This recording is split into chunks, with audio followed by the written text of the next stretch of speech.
Nous sommes sur un site où un laïc, rempli de foi, a décidé d'offrir cette colline, sa part de la propriété familiale, pour la construction des 14 stations du chemin de croix.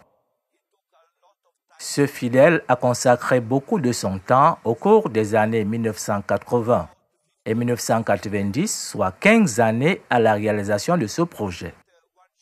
Il a bâti une chapelle pour chaque station du chemin de croix. Il a importé d'Italie des panneaux en bois représentant différentes scènes. Il m'avait parlé de ce projet et je m'y rendais en toute discrétion. Ce site se trouve sur la cime d'une colline et c'est un magnifique cadeau qu'il a fait à l'archidiocèse de Bamenda. Je suis arrivé dans le diocèse de Bamenda comme missionnaire en 1989 et la personne qui m'avait le plus impressionné était Pa Mobang. Il était également physiquement quelqu'un d'imposant et un homme de grand cœur. Il m'a accueilli comme un véritable père, ce qu'il était d'ailleurs. Il m'a aidé à m'installer, à me sentir comme chez moi dans cette partie de la planète. Il m'a aussi enseigné comme maître de l'école primaire de Mancon quelques années plus tard. Il était notre maître de l'agriculture. Pour lui, l'agriculture était le sujet le plus important de tout le temps. Je me rappelle encore ce jour où il m'infligea 24 coups de bâton. Il avait estimé que j'étais un enfant orgueilleux, simplement parce que j'avais refusé de toucher de la bouse de vache avec mes mains. Cette bouse devait être transportée jusqu'à la fosse de compostage, où elle était mélangée de la terre, de l'herbe et de l'eau pour produire de l'engrais destiné au jardin. Quelque temps plus tard, j'ai quitté Bamenda lorsque ma sœur, qui était bien plus âgée que moi, et son époux sont allés s'installer à Boya. Lorsque je l'ai rencontré après mon retour, il a prédit que je serais évêque un jour. L'évêque Paul était notre évêque et Pa Mobang, tout en blaguant, m'avait dit lorsque nous nous sommes rencontrés qu'il pensait que je serais évêque à Kumbu. Lorsque j'ai été consacré évêque du diocèse de Yagua, je me suis rendu directement de Rome pour Bamenda. Pa Mobang était à la tête d'un groupe de chrétiens qui étaient venus m'accueillir à Santa. Ce n'est qu'en 1966, lors de mon ordination à Boya, que j'ai revu Pa Mobang. Par la suite, je suis allé poursuivre mes études à l'étranger. Je suis revenu et j'enseignais au séminaire de Bambouy. Je n'ai jamais oublié cet accueil. Et depuis ce jour-là, lorsqu'il m'arrivait d'aller à Bamenda, j'allais toujours lui rendre visite. À sa mort, j'étais déjà à Douala et j'avais décidé de célébrer ses obsèques. J'étais donc le principal célébrant de la messe organisée lors de ses obsèques. Nous l'avons connu comme quelqu'un qui aimait l'Église.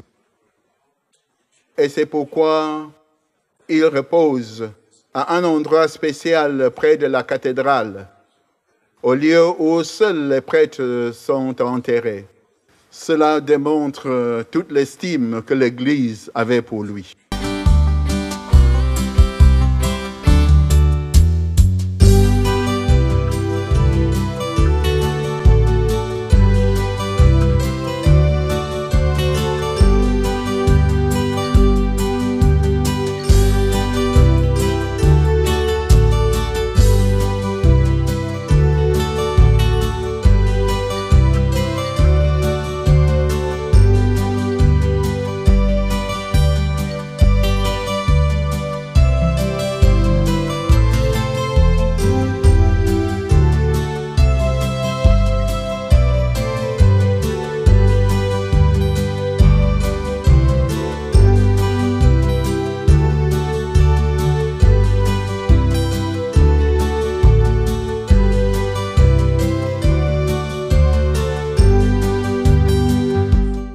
Le sanctuaire est situé sur une colline culminant à près de 15 mètres entre 3 paroisses.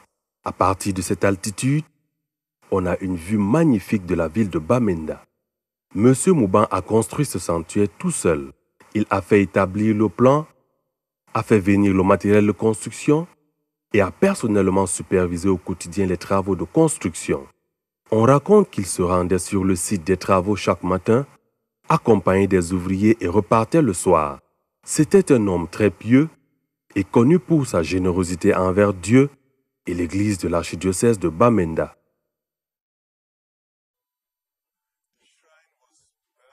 Le sanctuaire a été construit et achevé en décembre 1995 et il a été donné par Papa Fred Mouban à l'archidiocèse de Bamenda, afin que les fidèles puissent s'y rendre pour un renouveau spirituel avec Dieu.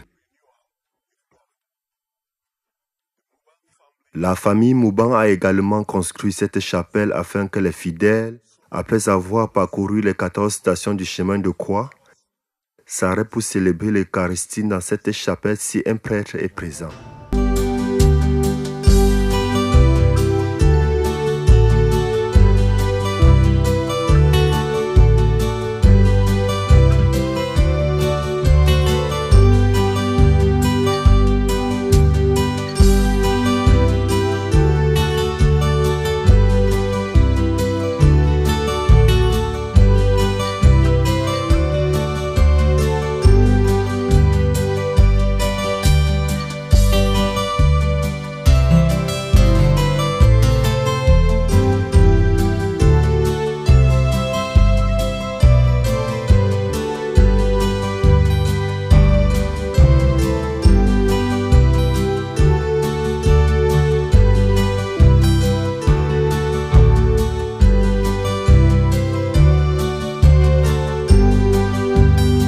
C'est le 8 décembre 1995, lors d'une cérémonie grandiose organisée pour la circonstance, que Pa Mouban a cédé le sanctuaire Mater Redemptoris à l'archidiocèse de Bamenda. Après que le diocèse ait pris le relais, Pa Mouban a émis le souhait de poursuivre le développement de ce lieu et il m'a demandé s'il pouvait faire venir d'Italie une copie de la Pietà de Michel-Ange. Il fit alors venir la statue et la plaça dans une chapelle à la fin des 14 stations du chemin de croix. Mais Dieu l'a rappelé à lui avant qu'il n'achève ce projet.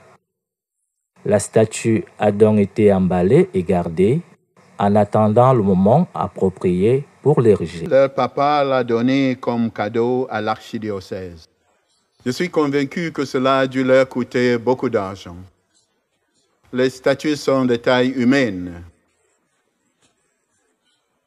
Et si je ne me trompe pas, elles ont été importées d'Italie. Ces enfants suivent les pas de leur papa afin de s'assurer que ce lieu mérite bien son nom. Un puissant centre spirituel pour l'archidiocèse de Bamenda. Je pense que l'archevêque est très content de ce cadeau merveilleux qui vient de la famille Mouban. J'ai entendu dire que l'archevêque envisage de nommer un prélat comme père spirituel du centre. J'encourage les efforts faits par les enfants Mouban pour maintenir vivant cet héritage. Tout le temps qu'ils viennent me rendre visite, je les encourage et les remercie au nom de l'Église.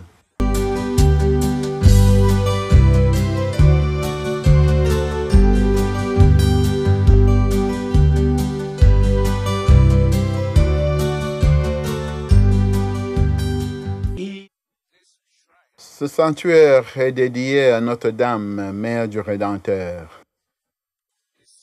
C'est un sanctuaire diocésain de l'archidiocèse de Bamenda au Cameroun. Les activités du sanctuaire ont démarré grâce à l'initiative d'un laïc, M. Frédéric Mouban, qui était lui-même très dévoué. Il a décidé de construire le sanctuaire parce que le Cameroun est une terre de grande dévotion mariale. Et compte tenu en particulier du rôle que Marie a joué avec Jésus-Christ pendant la passion de ce dernier. Le sanctuaire est le centre de notre pèlerinage diocésain qui se déroule tous les troisièmes vendredis du temps de Carême. Le temps de Carême est la période au cours de laquelle les chrétiens de cette Église en particulier et du Cameroun en général méditent avec beaucoup de ferveur le chemin de croix. En outre, pendant le chemin de croix, fait très tôt le matin chaque jour du temps de Carême, Dieu les conduit à travers les souffrances, la passion et la mort de notre Seigneur Jésus-Christ. Pendant l'année, les chrétiens viennent ici pour effectuer le pèlerinage, exprimer leur dévotion et effectuer des retraites. Ils viennent non seulement de l'archidiocèse de Bamenda, mais également d'autres diocèses. Une fois par an, nous organisons un pèlerinage diocésain qui draine en ce lieu des délégués, des chrétiens et des non-chrétiens. Et nous accueillons entre 10, 15, 20 000 personnes qui passent des jours entiers à prier et méditer en parcourant le chemin de croix et en célébrant l'Eucharistie. C'est un moment qui permet à tous les prêtres du diocèse de se réunir ici pour écouter les confessions des fidèles et célébrer le sacrement des réconciliations. Nous nous trouvons au sommet de la colline. Comme vous le voyez, ce lieu est rocheux et cette topographie naturelle a été choisie de façon consciente pour abriter ce sanctuaire. En effet, ce paysage nous rappelle le calvaire du Christ. Au sommet de cette colline se trouve une station dénommée la crucifixion de Jésus.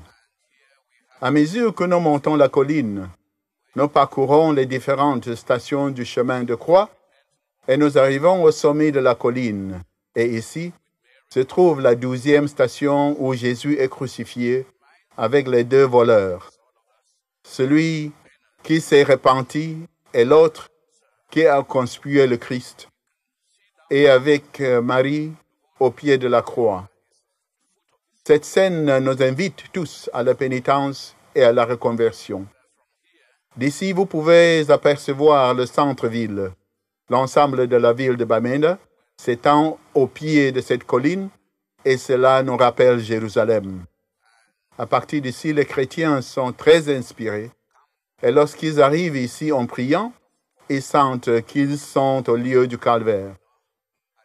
Après avoir monté la colline jusqu'à ce point, nous prenons une pause pour déposer nos supplications au pied de la croix et nous identifier aux souffrances du Christ et les offrir en sacrifice avec lui.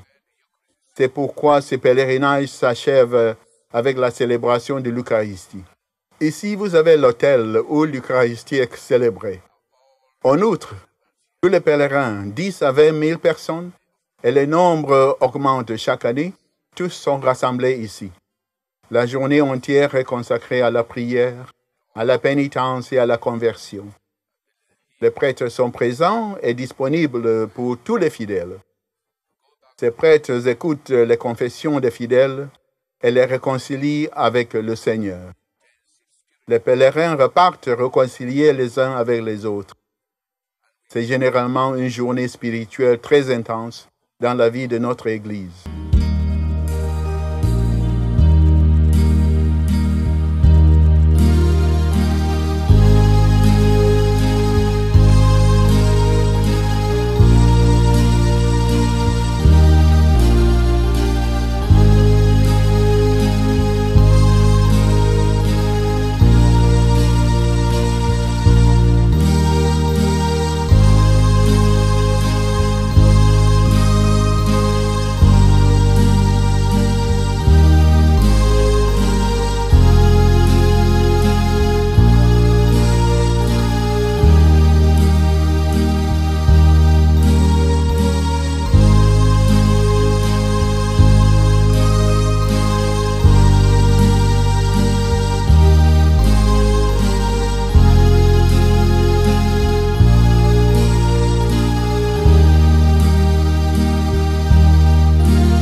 Pendant l'année, de nombreux pèlerins se rendaient au sanctuaire pour passer des heures et même des jours. En l'absence de logement, certains passaient la nuit dans l'église. Ils se rendaient avec empressement vers ce lieu saint pour passer du temps à prier. Cela se passait ainsi surtout pendant le temps de Carême, lorsque des milliers de pèlerins venaient de diverses paroisses de l'archidiocèse de Bamenda et au-delà. L'archevêque de Bamenda, son Excellence Monseigneur Cornelius Fondé-Messoa, avait démarré ce qui était devenu une tradition. Chaque année, pendant le temps de Carême, un pèlerinage diocésain était organisé et parfois, plus de 25 000 personnes se réunissaient pour prier et méditer les stations du chemin de croix et la Sainte Eucharistie. Au début du pèlerinage, plus de 100 prêtres étaient présents pour la célébration du sacrement de réconciliation, suivi de la célébration solennelle de l'Eucharistie. Les pèlerins sont véritablement enrichis par cette expérience spirituelle et je reste convaincu que ce sanctuaire aidera beaucoup plus de pèlerins, même ceux venant de l'étranger, parce que Dr John Mouban fait la promotion de sa vision de ce lieu saint, ce sanctuaire hors du Cameroun.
Nous ne remercierions jamais assez notre très fervent et dévoué frère chrétien, Papa Frédéric Mouban, pour ce merveilleux don offert à notre Église. Ce don à l'Église était fondé sur sa propre spiritualité, une spiritualité fondée sur notre identification aux souffrances et à la mort de Jésus-Christ. Le diocèse et les chrétiens témoigneront leur reconnaissance en fréquentant ce lieu. Ils doivent contribuer à faire vivre ce sanctuaire au lieu d'attendre que les financements viennent à tout moment de l'archidiocèse. Comme je l'ai dit toujours à la famille Mouban, ne faites rien sans le consentement de l'archevêque. Ce lieu est aujourd'hui une propriété de l'archidiocèse de Bamenda. Le moment viendra où ils baisseront les bras, mais ce centre existera jusqu'au retour du Christ. Alors, l'entretien de ce centre reviendra à l'archidiocèse de Bamenda. Les chrétiens devraient donc décider que des quêtes soient faites lors des pèlerinages dans ce centre. Un compte bancaire peut donc être ouvert pour accueillir l'argent devant servir à l'entretien du centre. Par conséquent, le conseil que je donnerai aux fidèles, c'est de faire le meilleur usage de ce lieu. C'est un lieu de pèlerinage. Je pense qu'ils doivent l'utiliser au mieux. J'ai des photos de chrétiens en pèlerinage dans ce centre.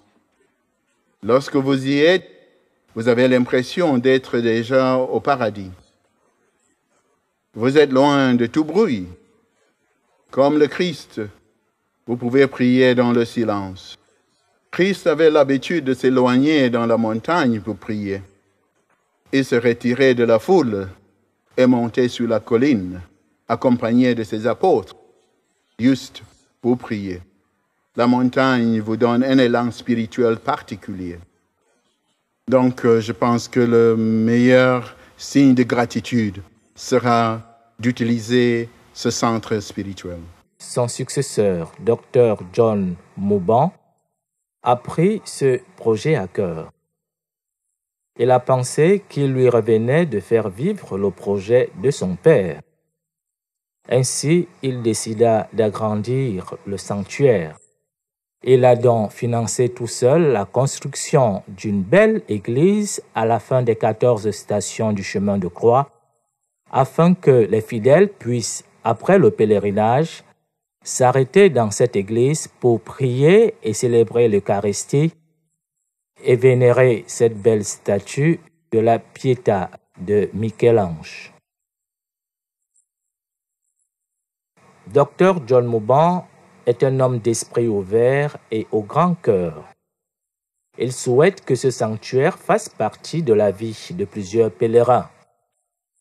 Ce lieu accueille déjà des milliers de pèlerins venant non seulement de l'archidiocèse de Bamenda, mais aussi d'autres régions éloignées.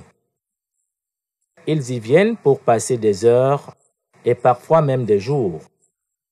Pour cela, Dr John Mouban souhaiterait que ces pèlerins bénéficient de certains services, notamment une maison de repos où ils peuvent séjourner pendant quelques jours, voire même une semaine. Selon lui, un prêtre diocésain ou une communauté de religieux pourrait résider en permanence dans le sanctuaire pour accueillir les pèlerins. Ces derniers trouveraient sur place des logements appropriés pour effectuer en toute quiétude une retraite spirituelle d'un jour ou plus. Ainsi, ils garderaient de merveilleux souvenirs de ce lieu saint, le sanctuaire Mater Redemptoris de Yakma. L'Église sera éternellement reconnaissante à ses enfants. Il existe des cas où le Père a commencé un projet comme celui-ci, et lorsqu'il a quitté ce monde, les enfants ont abandonné l'initiative. Je suis content de constater que ce cas actuel fait exception. Ces enfants s'efforcent d'améliorer continuellement ce site. Je souhaite qu'ils continuent dans cet esprit qui a toujours animé leur Père. L'impact de ce lieu de prière est considérable au Cameroun. Ce sanctuaire a contribué au renforcement de la spiritualité des personnes sans distinction de croyance. En effet, non seulement des catholiques, mais aussi des membres d'autres dénominations chrétiennes et même des musulmans participent au pèlerinage, en particulier pendant le temps de carême. L'archidiocèse de Bamenda lève actuellement des fonds pour construire une résidence pour l'aumônier qui sera disponible pour répondre aux besoins sacramentaux des pèlerins et une autre résidence pour une communauté de religieux qui s'occupera de l'entretien du sanctuaire. La vision de l'église locale est de construire des hôtels pour les pèlerins qui souhaitent passer quelques jours dans le sanctuaire pour prier et effectuer des retraites.